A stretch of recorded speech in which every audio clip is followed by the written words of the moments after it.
Halo semuanya, selamat datang di channel Ringo Corner. Di video kali ini kita akan membahas salah satu fitur dari Quizizz, yaitu membuat penilaian. Baik, langsung saja kita buka website Quizizz. Jika baru pertama kali menggunakan Quizizz, maka kita harus mengklik daftar. Namun, karena saya sudah cukup sering menggunakan Quizizz, maka di sini saya cukup mengklik masuk. Jika teman-teman adalah seorang guru, maka saran saya kita gunakan email belajar.id untuk mendaftar ataupun masuk Quizizz.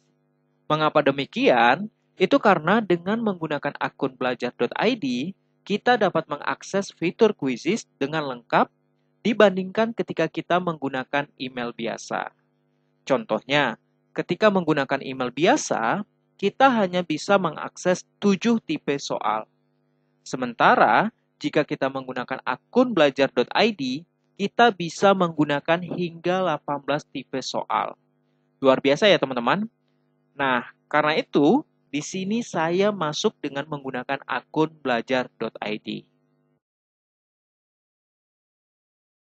Jika sudah, maka tampilan awalnya seperti ini.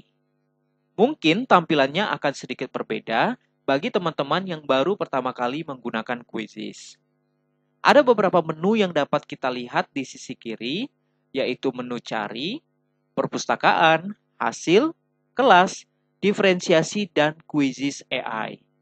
Untuk membuat suatu proyek di Quizizz, kita cukup mengklik tombol buat ini. Jika sudah, kita bisa memilih 5 jenis fitur atau proyek yang mau dibuat. Nah, untuk tutorial kali ini, kita akan mencoba fitur penilaian. Dalam membuat penilaian, ada 3 pilihan yang bisa kita coba.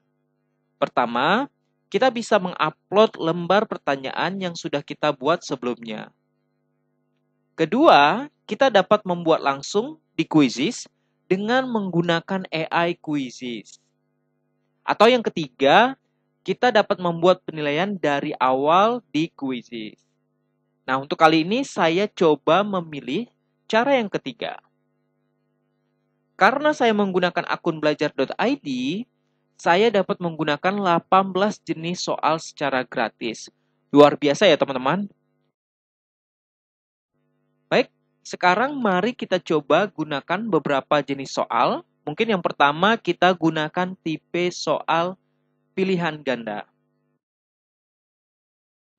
Untuk tampilannya, di bagian sisi kiri atas ada pilihan untuk mengubah tipe soalnya. Lalu di sisi kanan atas kita bisa mengatur poin, waktu pengerjaan soal, standar kurikulum yang digunakan jika ada, dan kemudian kita bisa menyimpan soal. Selanjutnya di bagian bawah, di bagian kotak pembuatan pertanyaan, kita bisa memasukkan gambar, audio, ataupun video. Misalkan di sini saya mau menggunakan gambar, maka kita klik ikon gambar, lalu kita bisa upload gambar dari laptop kita, atau kita bisa ketikkan nama gambarnya langsung, atau juga kita bisa meletakkan, menaruhkan link gambarnya jika ada. Di sini saya coba yang kedua, yaitu mengetikkan nama gambarnya.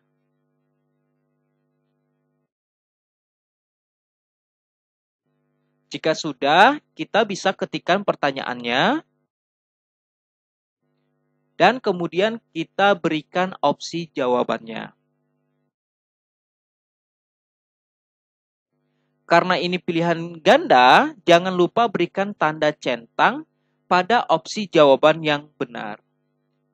Jika teman-teman ingin menambahkan opsi jawaban, kita bisa klik tanda tambah di sini, di sisi kanan.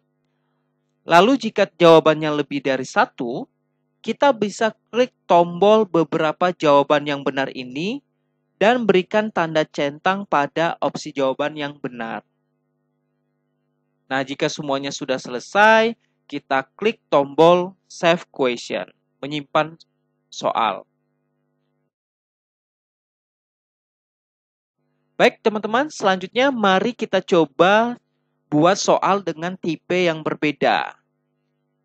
Jika teman-teman masih belum tahu bagaimana bentuk soalnya, teman-teman bisa arahkan kursornya ke nama tipe soal sehingga akan ada preview atau pratinjau di samping kanan seperti ini. Untuk soal yang kedua, saya coba pilih tipe soal seret dan lepas.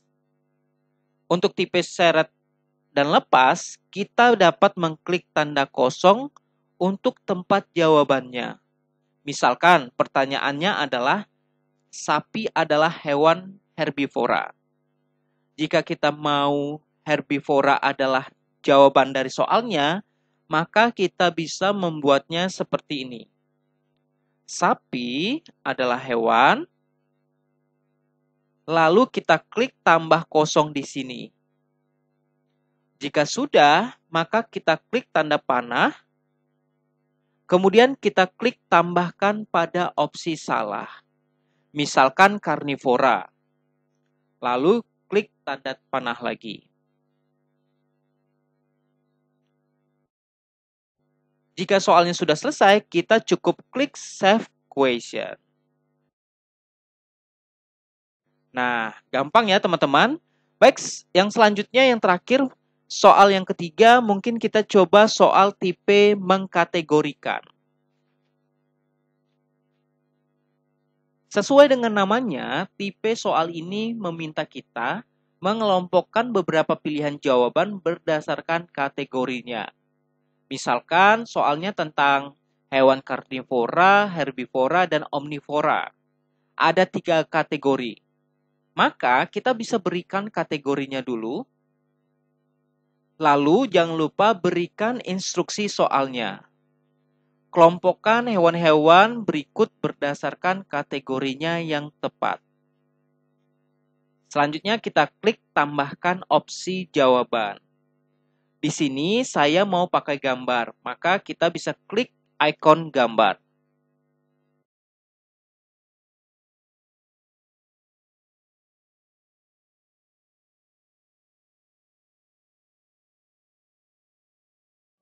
Jika sudah semuanya, jangan lupa klik Save Question. Di sini kita bisa mengklik review untuk melihat tampilan soal kita saat digunakan siswa.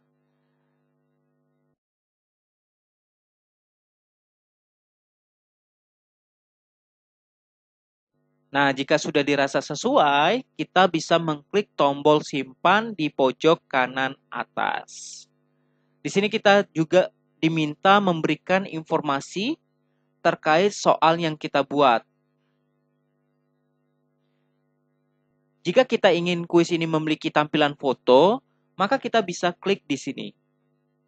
Jika tidak, kita bisa abaikan saja.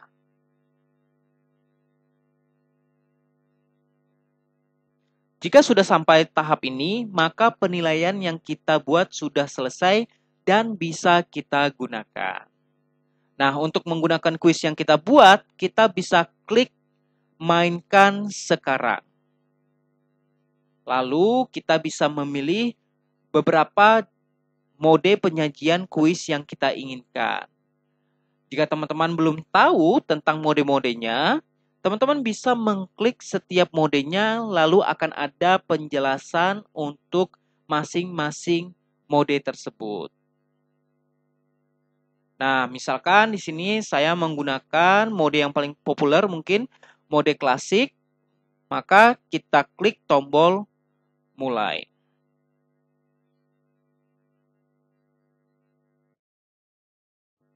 Jika sudah, maka kita tinggal mengajak siswa-siswa kita untuk masuk ke Quizizz melalui joinmyquiz.com.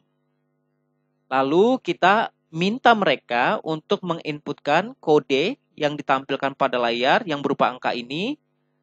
Nah, jika mereka sudah memasukkan kodenya, maka mereka sudah bergabung di Quizizz kita. Dan kita bisa mengklik tombol mulai. Baik teman-teman, itu tadi tutorial singkat terkait penggunaan fitur penilaian pada Quizizz. Masih ada beberapa fitur keren lainnya yang akan kita bahas di channel ini. Untuk itu, jangan lupa subscribe channel ini agar kita bisa belajar bersama-sama. Terima kasih dan sampai jumpa di video selanjutnya.